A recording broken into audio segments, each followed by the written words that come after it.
Warhammer 40 000 ou 40K pour les intimes est un énorme univers de science-fiction, avec des centaines de livres et de figurines, des dizaines de jeux vidéo, des jeux de rôle, des fan-films et des animations. Un élément de la pop culture qui reste quand même obscur pour beaucoup, et c'est facile de s'y perdre et de ne pas savoir par où commencer. Pourtant, il n'y a pas besoin de tout lire, voir ou connaître pour s'y retrouver dans le 40K. C'est pas comme une série où il faut regarder X épisodes pour pouvoir suivre l'histoire. Donc, si vous voulez vous lancer dans le hobby ou juste en savoir plus sur l'univers de Warhammer 40 000, cette vidéo est faite pour vous, et on va faire ça de manière simple. Et pour commencer, un petit résumé pour vous donner l'ambiance de l'univers. Dans le lointain futur du 40e millénaire, l'humanité a conquis la galaxie. Figé sur son trône d'or, l'empereur veille sur l'impérium composé d'1 million de mondes. Sur ces derniers, habitant dans de gigantesques cités de métal, les citoyens ne sont que des grains de sable dans les rouages de gigantesques usines. Vivre dans l'Imperium, c'est vivre dans une société décadente, qui n'est plus que l'ombre de son glorieux passé. Un empire stagnant, gangréné par les superstitions, le fanatisme et la peur. Il n'y a presque plus d'innovation et les technoprêtres de Mars ne savent qu'entretenir ce qui existe déjà. La vie misérable de ces sujets est surveillée constamment par l'Inquisition, qui veille à prêcher la bonne parole de l'empereur et chasse mutants, sorciers et hérétiques. Car depuis leur dimension du Warp, les dieux du chaos conspirent la chute de l'Imperium, tentant les mortels avec des pouvoirs interdits pour les asservir à leur cause. Les cultes aux puissances de la ruine se font de plus en plus nombreux et s'insinuent dans toutes les strates de la société impériale, tandis qu'à l'extérieur des frontières, d'innombrables xénos assiègent l'humanité, que ce soit les barbares orques, les voraces tyrannides ou les perfides Eldari. Beaucoup de menaces pèsent sur l'Imperium, causant de terribles tragédies. Pour y faire face se dressent les anges de l'empereur, les Space Marines, des surhumains modifiés génétiquement et dotés du meilleur équipement de l'Imperium. Accompagnés des millions de soldats que forme la garde impériale, des légions cybernétiques de l'Adeptus Mechanicus et des fanatiques sorts de bataille. Ils luttent depuis 10 000 ans pour la survie de l'humanité dans un monde hostile, et depuis 10 000 ans, les hommes et femmes de l'Imperium ont courageusement repoussé les horreurs que la galaxie lui a envoyées. Car dans le sombre futur du 40e millénaire, il n'y a que la guerre. Mais alors, pourquoi s'intéresser à l'univers de 40K si c'est un univers aussi déprimant? La vie réelle est déjà assez pénible comme ça. Eh bien, tout d'abord, tout n'est pas forcément à prendre au premier degré. On peut voir ça à la quantité astronomique de mèmes sur l'univers de 40K, et surtout que l'univers est là comme un gros bac à sable pour toutes sortes d'histoires.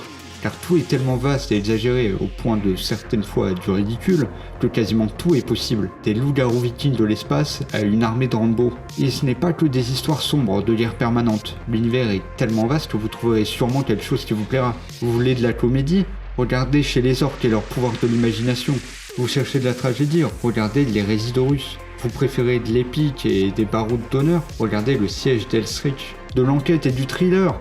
Les romans de l'inquisiteur Eisenhorn. Les gros robots vous passionnent, on a les titans et les chevaliers impériaux. Vous aimez Indiana Jones? Nous on a Trazyn l'Infini, un kleptomane robot avec un musée de la taille d'une planète. Fan d'horreur? On a les histoires du chaos, telles la démon tue là-bas, âme sensible s'abstenir. On peut même trouver de la romance si on cherche bien, même si j'avoue que c'est quand même beaucoup plus rare. Mais par où commencer? Avant tout achat, trouvez-vous une faction qui vous attire. Ce sera votre porte d'entrée dans l'univers et ce sera plus simple pour pas vous perdre. Et pour ça, je vais vous faire un petit tour des principales factions de Warhammer 40 000. Chacune a son identité visuelle et son style unique. Et ne vous embarrassez pas de moralité du style qui sont les gentils ou les méchants. Aucune faction a la supériorité morale, et toutes se valent, même s'il y a des cas qui se défendent plus difficilement que d'autres. Oui, c'est vous que je regarde les Drukhariens. Arrêtez de transformer les gens en meubles. On a tout d'abord les Space Marines, qui sont les plus connus, qui sont des guerriers génétiquement modifiés, en grosse armure. Ensuite on a le Mechanicus, ou l'Adeptus Mechanicus, qui sont des cyborgs, qui vénèrent la technologie et qui cherchent à être le plus près de la pureté de la machine, en se mettant un maximum de greffes métalliques. Ensuite on a la garde impériale ou l'Astra Militarum, c'est les gens normaux de l'armée impériale. Les gars ont des armes basiques et on les envoie contre toutes les horreurs que la galaxie peut envoyer. Avec le courage, leur nombre et leur gros tank, ils tiennent la ligne. Ensuite on a les sœurs de bataille ou l'Adeptas Sororitas, c'est des nonnes avec des flingues. Fanatiques, dévouées à l'empereur, elles crament les mutants hérétiques avec zèle. Ensuite on a l'Adeptus Custodes, ce sont les gardes personnels de l'empereur, l'élite de l'élite des Space Marines en plus fort, et en plus doré. Et pour finir avec les factions humaines de l'Imperium, on a les chevaliers impériaux. C'est un ordre avec des codes de chevalerie, mais au lieu de canassons, leur monture c'est des gros robots. En faction Xeno, on a les Necrons qui sont une ancienne race qui a été transformée en robots, qui sortent de leur profond sommeil. Ils ont une technologie très avancée, mais seuls leurs leaders ont gardé leur conscience, la majorité ne sont plus que des pantins. Ensuite, on a les tyrannides, des essaims de gros insectes qui viennent du dehors de notre galaxie pour tout dévorer. Liés par un esprit de ruche, ils s'adaptent très vite, que ce soit aux armes ou aux tactiques. Ils ont même des agents dormants, les Gene Stealers, qui infectent les membres d'une civilisation. Ces derniers vont ensuite lui vouer un culte et aux tyrannides et se retourner contre les leurs pour ensuite se faire dévorer par une flotte ruche quand celle-ci arrivera. On a les Tau, qui sont une des races les plus jeunes de la galaxie. L'Empire Tau rassemble beaucoup d'autres aliens sous la bannière du bien suprême, une idéologie qui dit que chacun doit œuvrer pour le bien de tous. Ils ont une technologie aussi avancée pour sniper de loin et ont des mechas. Ensuite, on a les bandes de guerre du chaos, cela rassemble les cultistes et les Space Marines du chaos. Ce sont les mortels qui suivent les puissances de la ruine, et ces groupes varient en fonction de la divinité du chaos qu'ils vénèrent. On a 4 dieux principaux du chaos. On a Khorne, dieu de la violence et du sang, Nurgle, dieu de la pestilence et de la maladie, Slaanesh, dieu du plaisir et de l'excès, et Tzeentch, dieu du changement et de la manipulation. En faction, on a aussi leurs démons, car chaque dieu a ses démons spécifiques qui leur obéissent. On a les Eldar ou Eldari, ce sont les elfes psychiques de l'espace, et c'est une espèce les plus anciennes, mais qui est en déclin. Ils sont plus basés sur la magie et l'agilité. Ensuite, on a leurs cousins horribles, qui sont les Eldar noirs ou Drukhari, qui sont obligés d'infliger de la souffrance pour survivre. Une faction basée un peu sur la débauche et la torture, qui boit littéralement les larmes de ses ennemis et les transforme en meubles. En nouvelle faction qui est arrivée récemment, on a les Lits de Votann, ce sont un peu des nains de l'espace, mais qui sont en fait des clones et ont des anciens IA de la Terre. Et pour terminer, une de mes races préférées, les orques. Ce sont des gros barbares, verts, qui naissent à partir de spores, et tout tourne autour de la guerre chez eux. Ils sont assez débiles, mais ils ont un pouvoir de l'imagination qui fait que s'ils sont assez à croire à quelque chose, ça deviendra vrai, et ça donne des délires assez marrants. Et chacune de ces factions a une myriade de clans, de régiments, de sous-cultures.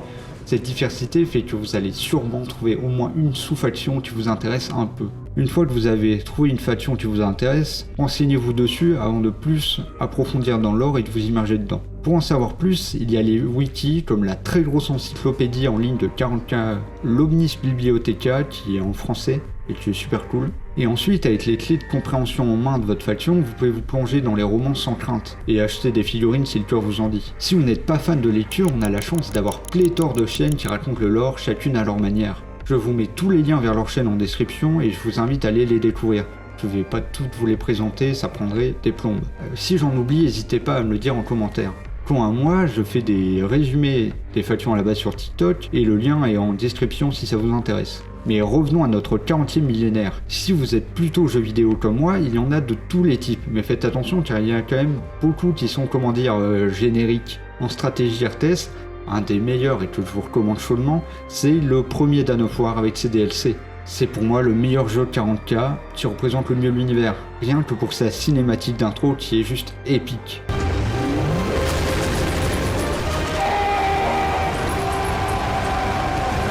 Ensuite, en stratégie, en tour par tour, on a le jeu Mechanicus, qui est aussi très sympa, qui est une bonne porte d'entrée, et qui a une bande-son qui déchire. En FPS, on a eu le récent Dark Tide. En jeu de tir à la troisième personne, on a Space Marine, que j'ai beaucoup aimé, et je suis très hype pour la sortie du 2, qui promet d'être grandiose. En RPG, il y a Road Trader, auquel j'ai pas encore eu le temps de jouer, mais qui a l'air génial. Et en 2D, il y a Shoota Blood and Thief. Et voilà pour quelques recommandations de jeux vidéo et c'est mon avis personnel. Il y a aussi Inquisitor Martyr et d'autres, je vais pas tous les citer. Pour les fans de séries, on a de bons fanfilms en attendant les films séries qu'Henry Cavill va faire avec Amazon Prime. Et si vous êtes à l'aise avec l'anglais, il y a la vidéo Timeline de 40K par Trazin de la chaîne Warrior Pierre qui récapitule tout l'univers, qui est très bien faite. On a aussi l'excellente série Si l'empereur avait un text-to-speech, qui est une parodie géniale de l'univers tout en gardant ses codes, mais qui s'est malheureusement arrêté. Vous avez ensuite l'animation Astartes qui est passée sur Warhammer, mais qui doit rester trouvable sur YouTube, et on a récemment eu Scorch, qui est assez épique. Pour vous donner une idée des visuels, regardez le début du Lord Inquisitor. Et il y en a encore tout plein, et encore une fois, je vous mets tout ça en description. Et voilà, ce sera tout, j'espère que cette vidéo vous a plu et vous a donné envie d'en savoir plus sur le vaste univers de Warhammer 40 000. Ma prochaine vidéo sera une timeline de l'Imperium et pourquoi il est devenu tel qu'il est. Abonnez-vous abonnez-vous si vous ne voulez pas la rater. En attendant, portez-vous bien et merci pour votre écoute, c'était Sanko, fin de transmission.